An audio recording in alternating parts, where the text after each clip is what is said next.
দেশের টালমাটাল পরিস্থিতি স্বাভাবিক হওয়ার পর কমতে শুরু করেছে নিত্যপণ্যের দাম। বাজারে এসে স্বস্তির নিঃশ্বাস ফেলছেন অনেকে। দাম আছিল আজকে কমছে, দাম একটু রেট কমছে। লেমু লেমু আর মরিচের দাম একটু কমছে। বাজার মনিটরিং করা হোক, যাতে আমাদের দ্রব্যমূল্য নিয়ন্ত্রণে থাকে, যতটুকু আমরা সহনশীল পর্যায়ে রাখতে পারি। কুমিল্লার বাজারে কমেছে সব ধরনের সবজির দাম। পটল বিক্রি হচ্ছে 40 টাকা কেজি, যা দুদিন আগেও ছিল 60 টাকা। ঢেঁড়সের কেজিও 50 টাকা থেকে নেমে এসেছে 40 টাকায়।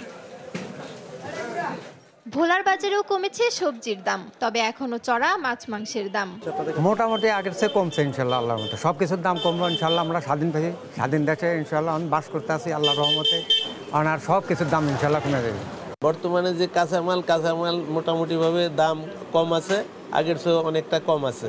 রাজশাহীতে সব ধরনের সবজির দাম স্বাভাবিক থাকলেও বেড়েছে আলু ও পেঁয়াজের দাম। ব্যবসায়ীরা বলছেন সরবরাহ না থাকায় দাম ঊর্ধ্বমুখী, দ্রুতই কমে আসার প্রত্যাশা তাদের। পেঁয়াজের দামটা বেড়ে গেছে, কেজিতে আপনার 20 টাকা 18 টাকা এরকম বেড়েছে। পেঁয়াজটা বেড়েছে 10 টাকা কেজিতে, আদাটা বাড়েনি, আদা ওইভাবেই আছে। রসুনটা বেড়েছে 10-20 টাকা। বেশিরভাগ জেলায় জিনিসপত্রের দাম কমলেও ময়মনসিংহে বেড়েছে সবজির দাম। সপ্তাহের ব্যবধানে সব ধরনের সবজিতে কেজি প্রতি 5 থেকে 10 টাকা বেড়ে টমেটো বিক্রি হচ্ছে 200 টাকা, বেগুন 80 থেকে 90 টাকা, কাঁচামরিচ 200 থেকে 220 টাকা, পটল 50 টাকা। আমদানির উপর রপ্তানি, ঠিক আছে, কিন্তু মালটা বেশি আমদানি হয়ে গেলে কিন্তু দামটা কম হয়ে যায়, কিন্তু আমদানিটা কম থাকলেই কিন্তু দামটা বেড়ে যায়।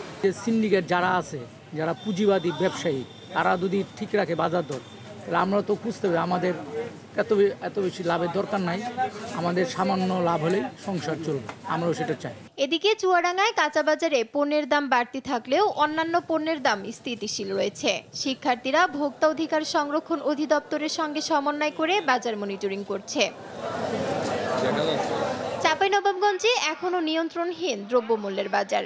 বাজারে দেশি মাছ বিক্রি হচ্ছে 400 থেকে 500 টাকা কেজি দরে, দেশি মুরগি 450, ব্রয়লার 160 টাকা, গরুর মাংস 750 এবং খাসির মাংস 1000 টাকা দরে। অনেকগুলো সবজির দাম একটু চড়াও দেখলাম।